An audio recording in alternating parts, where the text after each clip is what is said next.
Welcome into a brand new episode of the Patriots Hub Podcast, recording April 7th, just after the 1 o'clock hour. Alex Barth, Matt Dolloff with you from 98.5thesportshub.com. And how about this? We got some new digs, Dolloff, new studio. Not new to the Sports Hub, but new to us, new setup. We're in the fishbowl, Barth. There's going to be people walking by. Zoe's going to barge in. Oh, yeah. That'll be fun. We are now on display as opposed to in the old studio for people who only listen and don't watch, where the camera was like, we looked like we were in a horror movie, right? And it's the point of view of the attacker, cowering from the camera. The hostage cam. It was a little. Psych ward is a good way to put it, but we're in here now, and we have some news to get to. I don't know that we're going to have one main topic on this show, but it's kind of a busy here and there week since the last time we talked on Tuesday. So we have spoken since Mike Vrabel spoke at the owners' meetings, but we've heard from some of the assistant coaches. We've gotten some more news about the draft. But let's start with what ended up being the big story last week. Came down late in the week. The Joe Milton era over in New England. This has obviously been talked about a lot in the last couple days, but you and I haven't been on. I haven't gotten your thoughts.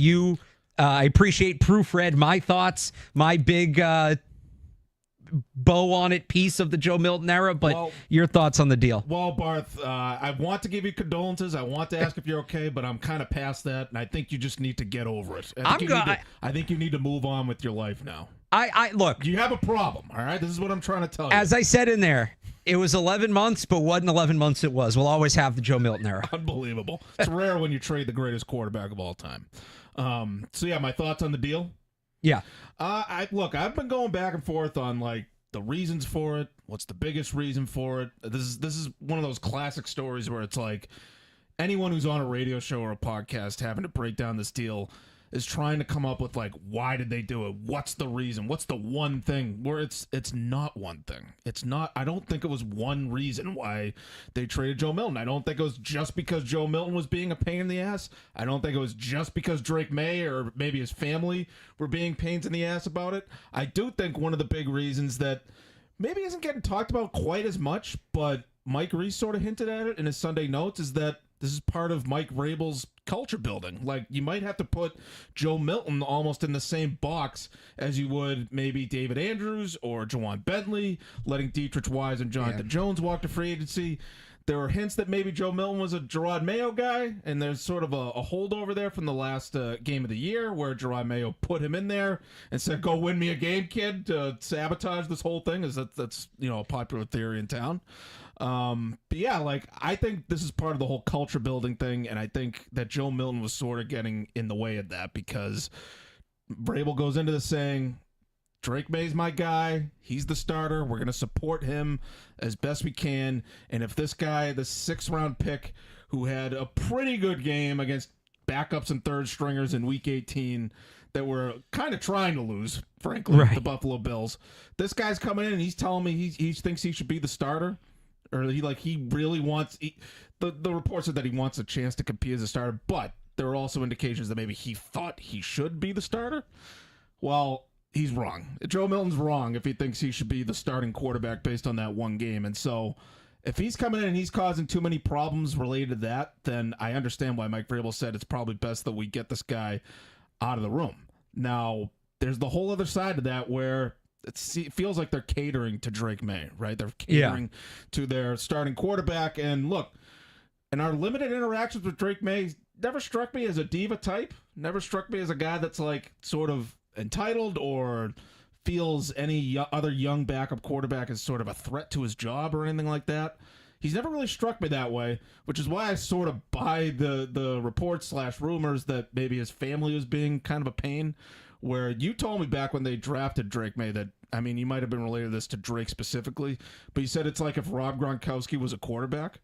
A little bit. That might extend to the family. Like, you remember, it was one of Gronk's injuries, one of his season-ending serious injuries where his family's putting out a statement. There's rumors of them, causing a stink behind the scenes. They wanted like their own doctor or something like that. Yeah, I remember that. I feel like there's a similar thing going on with the May clan and his brothers, and like I feel like that they might be, not that they have that much sway in the operation or anything like that, but I feel like this whole thing might have just been an unnecessary pain in the butt, and so it's like, let's just cut the cord and move on.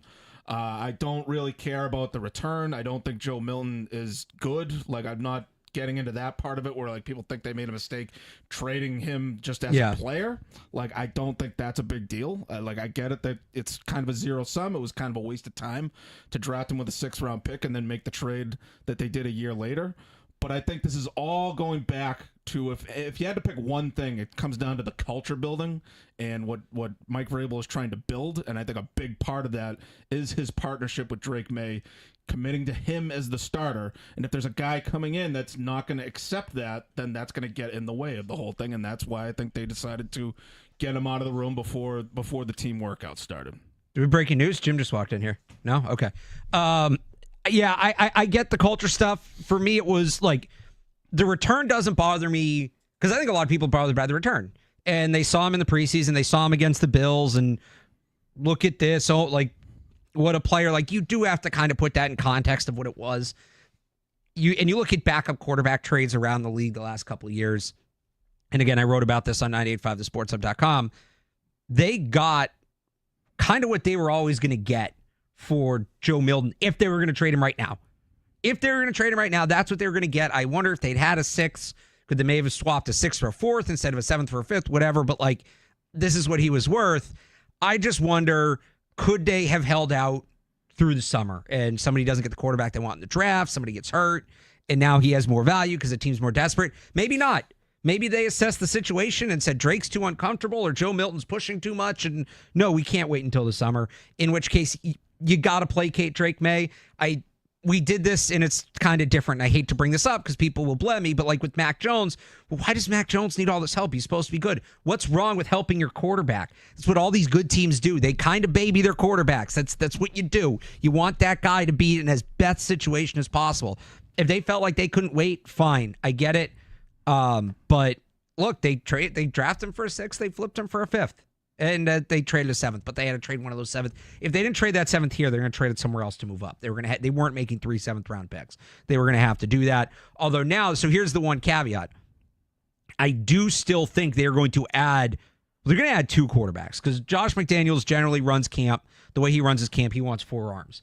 One of those guys will be like a Trace McSorley type veteran's going to come in. Maz has distracted me, sorry. It's going to come in, just kind of be here for camp.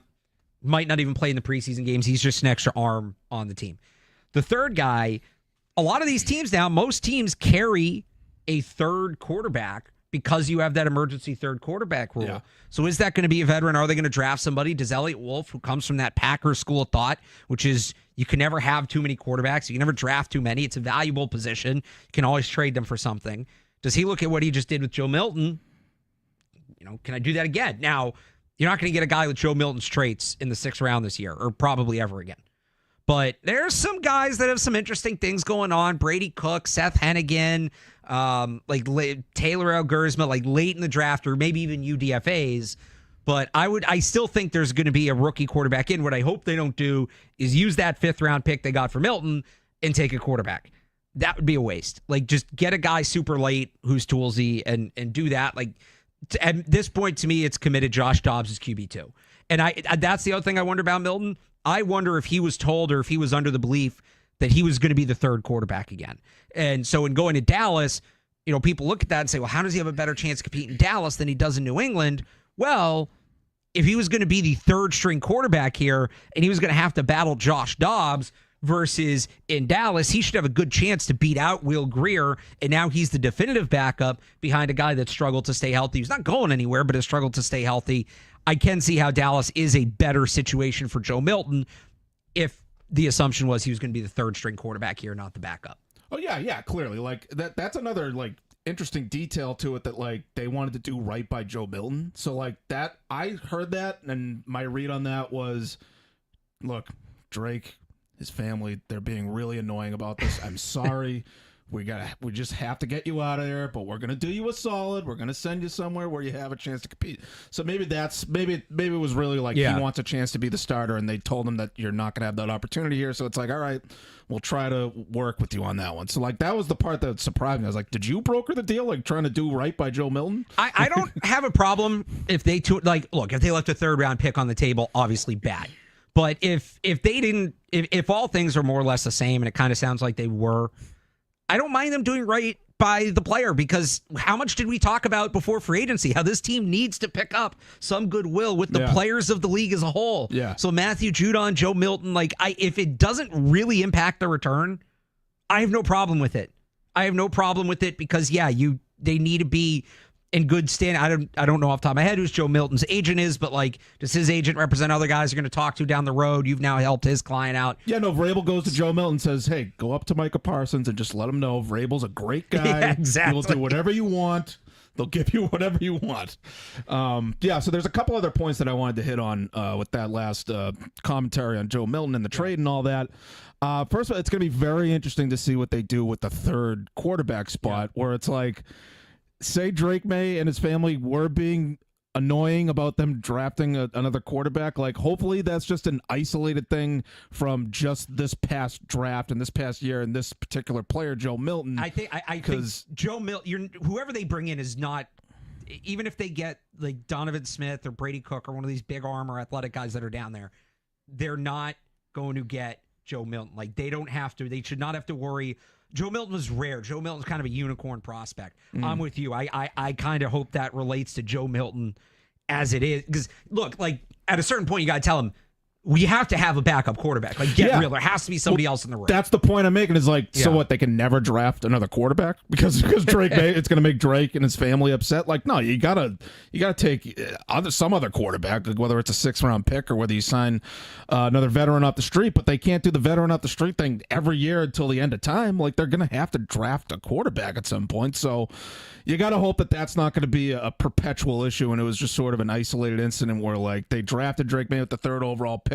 That was his year, that was his draft, and then taking Joe Milton on day 3 sort of soured that a little bit for them. So hopefully that was just a 1-year one-off thing. And the other point that you made at the start of it was the whole making the quarterback comfortable thing. One of these takes that I don't understand about this trade, it's oh, what's wrong with Joe Milton wanted, but what's wrong with the competition? What's wrong? Why Drake May can't handle it? No, put the competition in there. Why do you want to make it easy for the quarterback? It's no, I prefer you just make it as easy as possible for the quarterback. What's the point of that? Why would you introduce?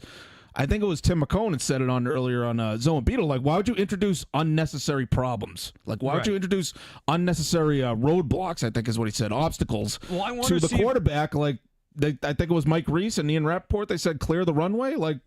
I'm fine with clearing the runway. Drake May is the quarterback. Why would we mess with that?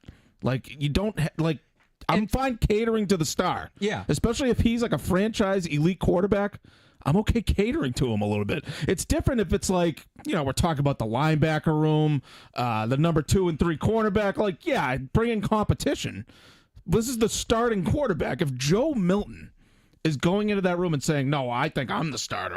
I should be the starter. It's no, dude, you're wrong. You can't have that. And there's no reason to introduce that to the quarterback room. So if it was going to be that kind of problem, then I'm completely okay with him just removing him from the equation. I go back to with Mac Jones again. It was when they hired Patricia. Well, he should just have to overcome it, right? He's a 1st-round pick. Okay, fine. But why bother? Why do we have to put this kid through the ringer? So I'm with you on that. And to be fair, I think it was Jim Murray last week made the point, what if this was the mentality with Brady? Tom Brady comes in the year 2000 thinking, I'm confident, I'm putting the work in, I'm going to be the starter. And they say, oh, no, we can't have that. They ship Brady out of town to clear the runway for Drew Bledsoe. I think it's a fair point, but don't ever compare Joe Milton to Tom Brady. That was ever again. That was also 25 years ago. Exactly. If Joe Milton's coming in and he's putting all the work in and he's picking up the offense and he knows the system and he's really pushing Bledsoe for the starting job and pushing Drake May for the starting job in that regard, I just don't think Joe Milton's doing all those things. I think he's way far behind of where he thinks he is and maybe had an inflated sense of himself and where he stands in the whole hierarchy and the depth chart and all that just based on that one game. And so I guess it proved to be too much of an issue to keep that in the room, and I don't blame them at all. And I don't fault Joe Milton for wanting to be a starter. I think if you're in that, show me a guy in that league who says, especially at that position that says, I'm comfortable being a backup my whole career. I'll show you a guy that doesn't belong in the league. Yeah, no, I'm not. I don't blame Joe Milton. Right. I just think I just don't think that this team this year needed that. No, later in your career, you accept that's your role, fine. But you got to be a competitor, and he wants to start, and he believes he's good enough. You got to have that confidence. I have no problem. But like you said, just not necessarily the guy for where this team is at right now. All right, that's a lot more than I thought we were going to do on Joe Milton. I thought it was just going to be a quick checkup. That was a good conversation. I had my takes. I had to give my takes on it. I do want to talk about, I do want to get to some other stuff that happened last week. Let's start with, so again, we talked about Vrabel and Elliott Wolf speaking on Monday to the media and to Felger. If you missed any of that, you can check out the podcast from last week and those full conversations on the Patriots Hub podcast. But we did also hear from the assistant coaches for the first time on Thursday and Friday. Everybody but defensive coordinator Terrell Williams. The plan is, I think he's going to speak at some point during spring practices, and we will hear from him. We heard from everybody else. Let's just start the way we always do, kind of this week in the news. It always seems to relate to the offensive line, right? Doug Marrone was asked questions about arm length. He was asked questions about switching sides at tackle, and he downplayed all of it. He said at tackle, it's just a matter of, you want to see it's something you consider, but if you look on tape and you consider it and you don't see it being a factor, then it's not a factor. The guy can play around it. On switching sides, he talked about when he was with the Saints back in the mid-2000s, and they had a tackle who switched sides from right to left and became an all-pro. So we've now had Vrabel downplay that stuff. We've now had the offensive line coach downplay that stuff. We'll see what happens with Travis Hunter and Abdul Carter. And if you check out my mock draft from this morning, I have kind of a latest thought on that. But if those guys are gone, the noise just gets louder and louder that whether it's Will Campbell, whether it's Armand Membu, those guys have their questions. The Patriots seemingly would be comfortable with either one at left tackle with the 4th overall pick. Yeah, so conflicting feelings on the Doug Marrone angle of this and what he was talking about.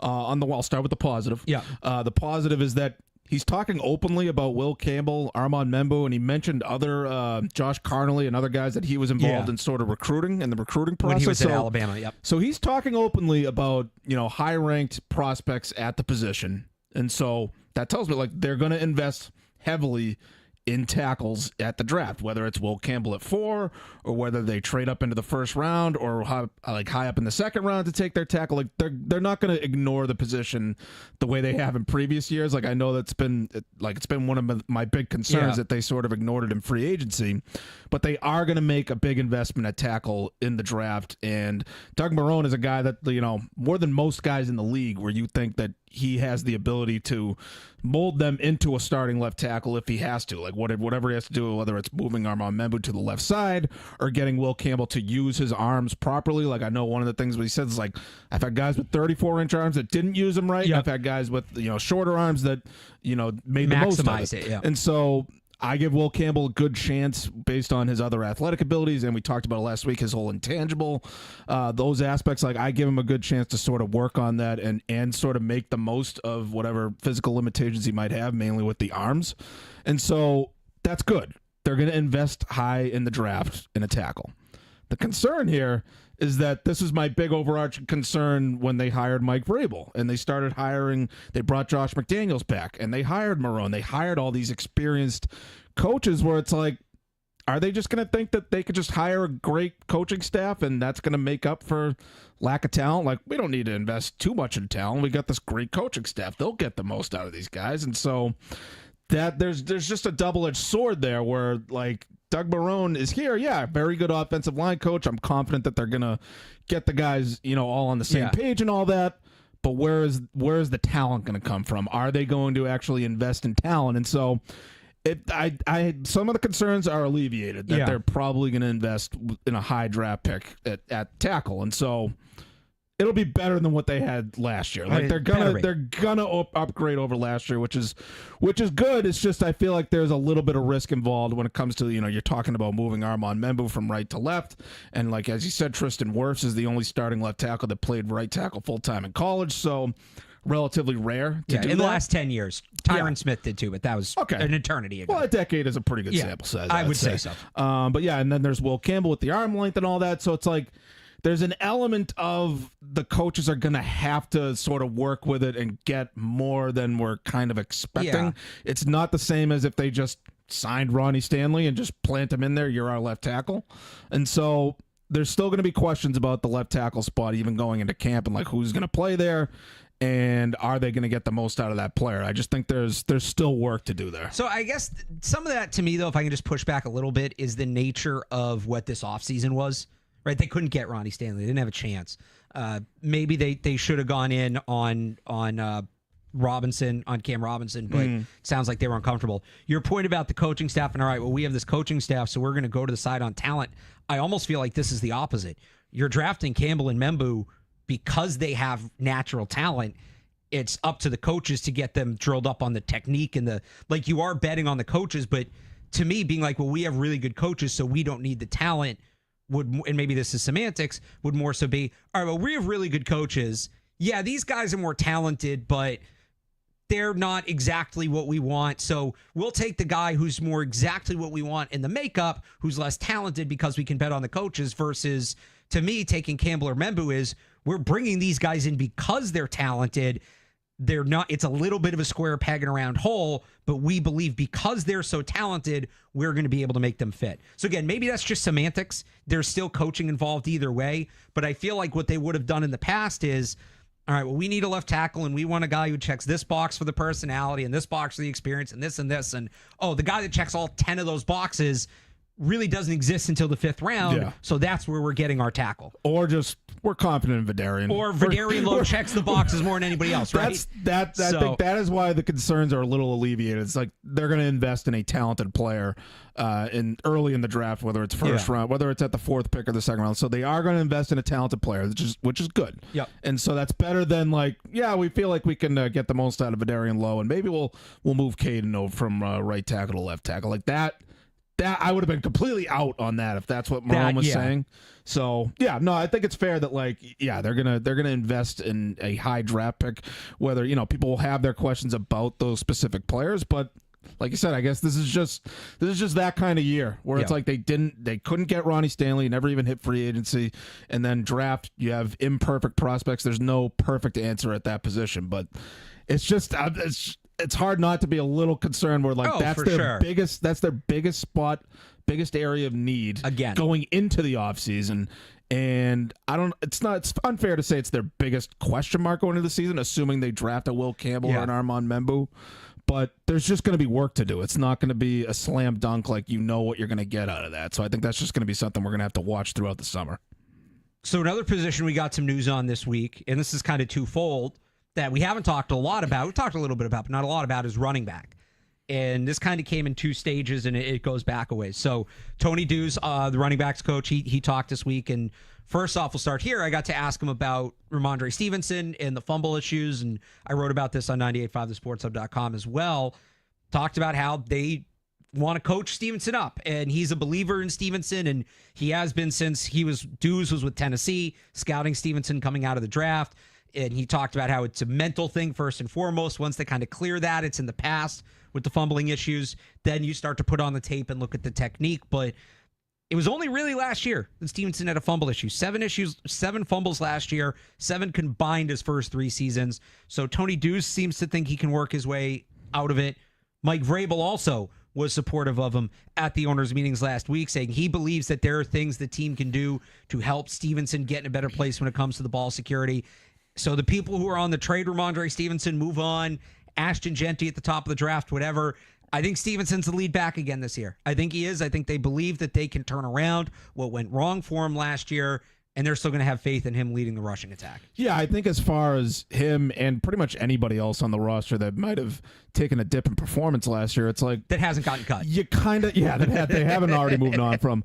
You kind of have to sort of almost discount last year based on how bad it was, how bad the coaching was. Well, it was Vrabel, not that second part, but Vrabel said that, right? And a lot of the assistant coaches, too, talked about clean slate moving forward. We're only judging moving forward. That does seem to be the, message, I guess, inside the building. Yeah. But with Stevenson and the fumbling specifically, like, that right there was why Bill Belichick was so disciplinary and so serious and strict about fumbling. You fumble, you sit the rest of the game. Like, that was most of the time that's what Bill Belichick did. Bill Belichick would have benched Ramondre Stevenson the second he fumbled like that.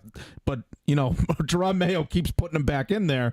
And then I think wasn't there a game where he said, Ramondre will not be starting or Gibson's going to start, and then Ramondre started. Mayo. That was with Mayo that was last this year, yep. That was just so disorganized, so sort of hands off. Like, I don't know that Vrabel and Tony Dews are going to be as disciplinary and austere about it as Bill Belichick was when it came to the ball security, but I think Bill Belichick drilled that into guys' heads, and like that's sort of why you do that, like, and you stay on top of that every single week. Like, that's why they're drilling it into their heads. Like, you need to hold on to the football. Ball security is job security is a thing that we heard a lot. And so it remains to be seen how strict Vrabel's going to be about that and how they're going to sort of teach that. But I'm pretty confident based on, the whole new coaching staff and, going from Mayo to Vrabel that Stevenson is going to work out those fumbling issues because, like you said, it wasn't really a problem until last year. So I think that is sort of a reflection more of the coaching than of Stevenson as a player. Stevenson's a good back. Like, yes.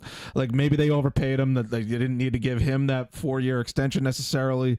But I think he's going to be a good back. He's going to be good on early downs, and I think this is maybe leading into the second part of the running backs. That he's not going to be relied on to be a bell cow catching the ball or touching the ball 40 times a game every week. Yeah, I think that's part of the way they can help him. And we actually talked about this a few weeks ago when they met with Woody Marks from USC pre-draft that the receiving back role may be coming back. So I asked Tony Dews about just kind of his thoughts on how you like splitting up running back roles and things like that, and he basically like he always kind of looked at how the Patriots were able to do a good job of putting their backs in good positions. And I just it was a longer conversation, but kind of like, all right, you're going to ask guys to do what they're good at. You're not going to ask guys to do what they're not good at. Seems easy. Across the NFL, you'd be surprised how much teams struggle with that at every position. So then we get Mike Reese on Sunday kind of noting, and when Mike Reese notes something, you didn't report anything, but you kind of the antennas go up, right? When Mike Reese makes an observation. Yeah, just a thought. Just a thought. Maybe that passing down back role is coming back. I love this. I know I've talked about it, but I want to talk about it again because I think it's a great thing for Ramondre. It's a great thing for Drake. It's a great thing for Josh McDaniels. It's just going to help everybody out. Now, who is that? They have options. I think Antonio Gibson's a candidate. I think, like, for all the noise, and Mike Vrabel did say on Monday they do want to draft a running back. So there'll be somebody else in there.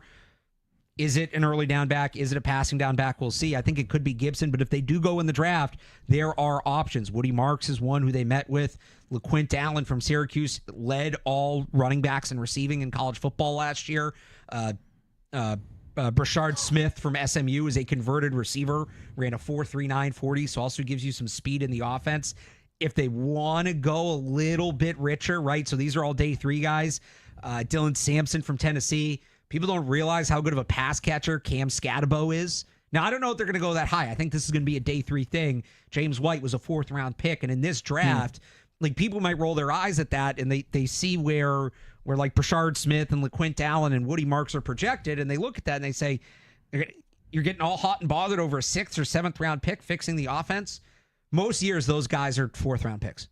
This is not most years when it comes to running backs. So maybe they draft somebody and Gibson. I don't know. I wouldn't even hate if they draft 2 backs. You have your early down back in Stevenson, your passing down back in Gibson, and then you have a young guy in each spot, although maybe Terrell Williams is your young guy.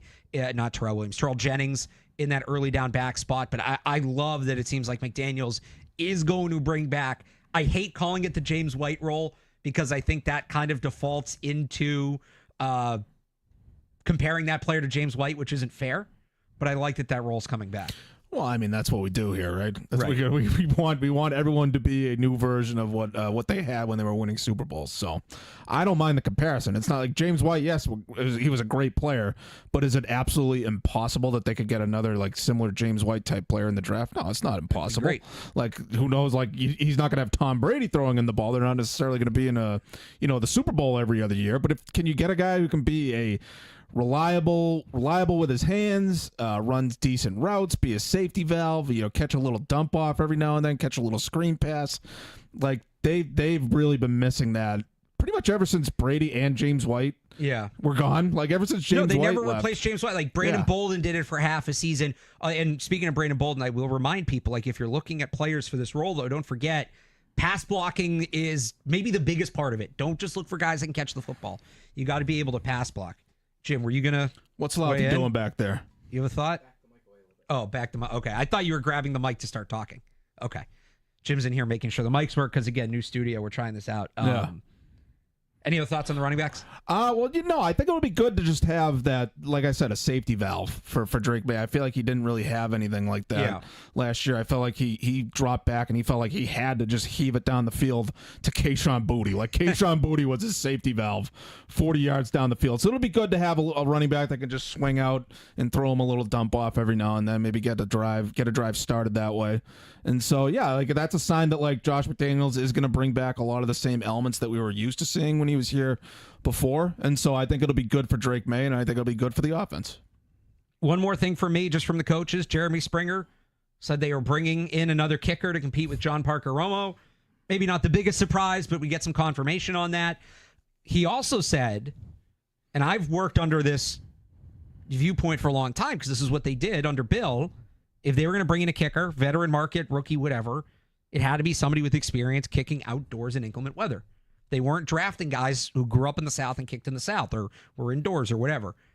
Sounds like Springer may be going away from that. Not entirely. He said it would still be a factor, but he said you go to the workouts, you see the way the guys hit the ball, things like that. You can sort of tell a little bit if it's going to translate. So that maybe puts some more kickers in play than we thought. Andres Borregales from Miami is viewed as the top kicker in this draft. Grew up in Miami, kicked in Miami. So again, not a guy that has that experience, but he's a good kicker.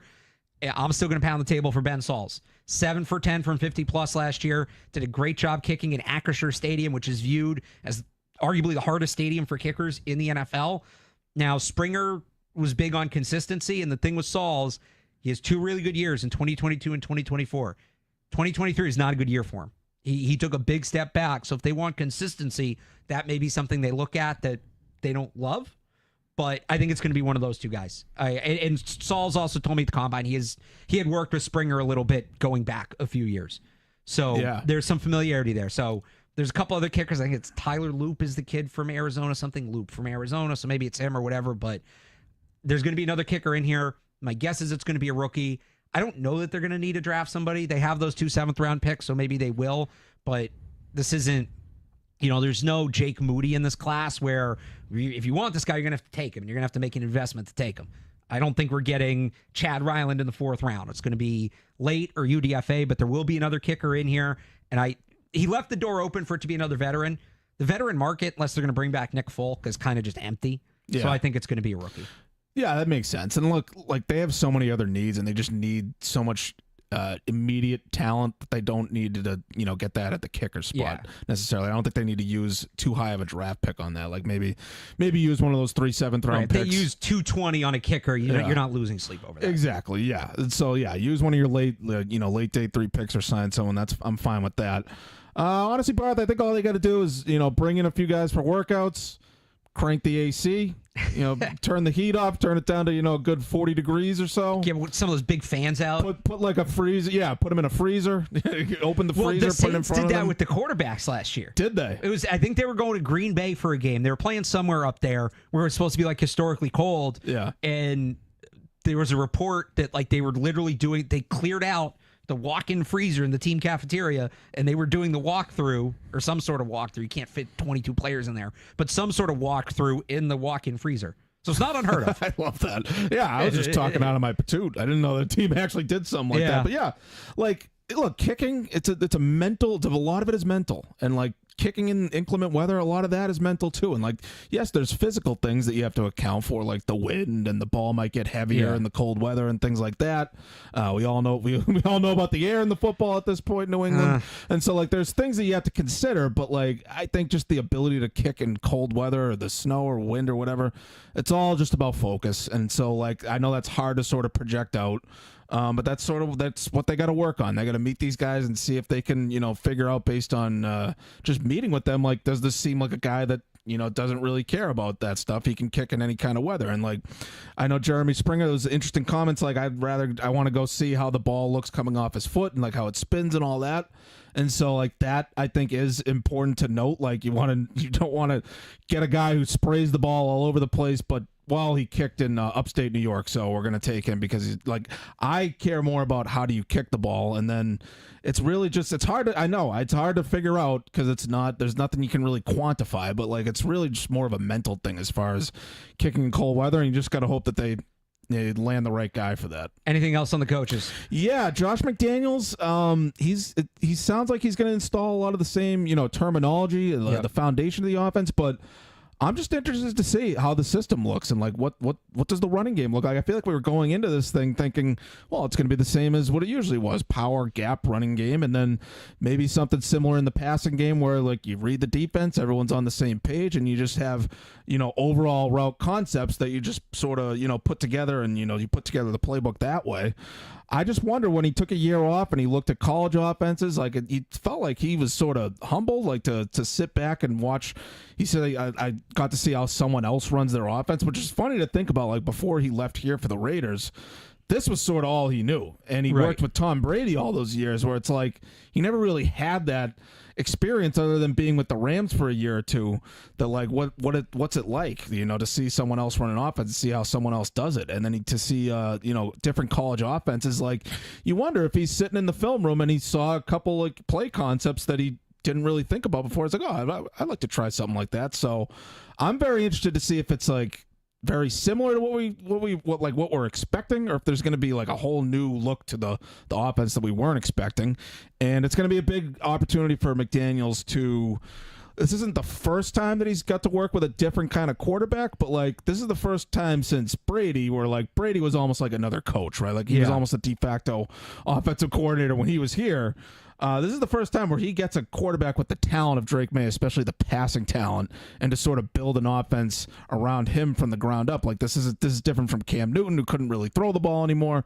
And then there was Mac Jones's rookie year where it felt like he wasn't even allowed to throw the ball. Just hold him back a little. Like I think Bill told him, nope, we're running the ball. So like, don't let Mac throw the ball. So it's going to be very interesting to see how he builds this around Drake May with the opportunity in front of him, and just if it looks any different after he took a year off and got to see some other offenses. Yeah, I liked that he said he was asked how the system's going to change, and he said, well, the system's really two things. It's the terminology and the strategy. The terminology is what it is, but the strategy changes based on the players you have the strategy. every year. It's exactly what I wanted to hear from him. I thought that was a really good answer from him. Real quick, before we wrap it up, top of the draft, a little bit of an update this week. Colorado Pro Day, and we had the Colorado Pro Day, Giants and the Browns both sent large contingents. Now that leaves everybody asking, were they there for Shedeur Sanders or were they there for Travis Hunter? Should note this morning the Giants reportedly had a meeting with Abdul Carter, so they're still in there. But I saw a lot of people see that and say, oh, no, they got to be there for Hunter, right? Top prospect, send everybody. Hunter is a better prospect than Shedeur, obviously. But there's something about the quarterback position. I don't think the Browns sent their owner. Or I guess at that point, Jimmy Haslam sent himself, right? He just kind of went. The owner's not going. I get Travis Hunter's a great player. Jimmy Haslam's like, Jimmy? He gets up, walks around to the other side of the desk. Yes, sir. Walks all the way back around. You're going to Boulder. Travis Hunter's a great prospect. The owner's not going for a receiver. The owner's not going for a corner. Right. Like the Patriots, Robert Kraft didn't go last year, but the Patriots sent, I think it was 9 or 10 people to both Jaden Daniels and Drake May. They had like 2 or 3 staffers watching Joe Wald. And that doesn't mean that they didn't look at Joe Wald or obviously didn't take him, but like that's a quarterback thing. It feels more alive right now than it has at any point that Shedeur Sanders goes in the top 3 and really in the top 2. And this is what I talked about in my mock draft this morning. If Shedeur Sanders going 2 and 3 to me is 2 very different situations for the Patriots. I think if the Browns are picking 2, they're picking Abdul Carter. They're going to help out Myles Garrett. He re-signed. They want to get him help, give him somebody on the other side to rush off him. They'll revisit the quarterback thing next year. Carter's the best player in the draft. If Shedeur Sanders goes 2 and the Giants are out of it, Travis Hunter makes so much more sense for them than Abdul Carter. Carter is a better prospect, yes, but when you consider what the Giants have in their front and then putting They also have more in place at the quarterback position than the Browns do, so you're going to get more out of Travis Hunter as a wide receiver, putting him opposite Malik Neighbors for the guys you have now and then going down the road, whoever you add in the future. Or they don't really have much at corner, getting that true number one corner when you already have a couple good edge rushers instead of Carter. When Carter had those big games in the playoffs and the Patriots fell from 1-4, at that point I kind of said, well, all right, it's not happening. He's not going to get to it. It stopped being, is he the right pick at 4, and it's will he even be there at 4. Today, it's not over 50%. I still don't think it's likely. But I feel better today than I have at any point in this process that there's a chance that Abdul Carter's there for the Patriots at 4. If he is, they should take him. I know that they've hammered defense all offseason, yada, yada, yada. He's the best player in the draft, especially if Hunter's gone. He's a clear step above the next level of prospects, even some of those tackles. That doesn't mean you can't now get aggressive and go get a tackle. You have to do that still. But if Carter's there at 4, they have to take him. And the path is there. Is it the most likely path? I don't know. I didn't even know what the path would be until we kind of see this at the pro day. Now I'm like, okay, the path is there for Carter to follow the Patriots. Yeah, no, if he's there, best player available, like just take the player. And like, I think you were making this point on Sunday kickoff with the Cerrone that like, yes, they have Milton Williams. Yes, they have Barmer, but they don't really have that impact edge rusher. No, they have some good complementary guys, Harold Landry, Caleb Von Chason, but who's that? That's like Josh Uche, right? Who is the Matthew Judon? Who's the guy you're building the pass rush around? Yeah, the anchor, the engine, that guy. And if you have Carter, it's like what we're doing with receiver, coverage dictating, right? Who's dictating the blocking schemes? If you have Milton Williams, Christian Barmore if he's healthy, Abdul Carter, Christian Gonzalez, that's a core like that. Your defense, you're good for the next 3 to 4 years. That is a group that you can have, that you can lean on.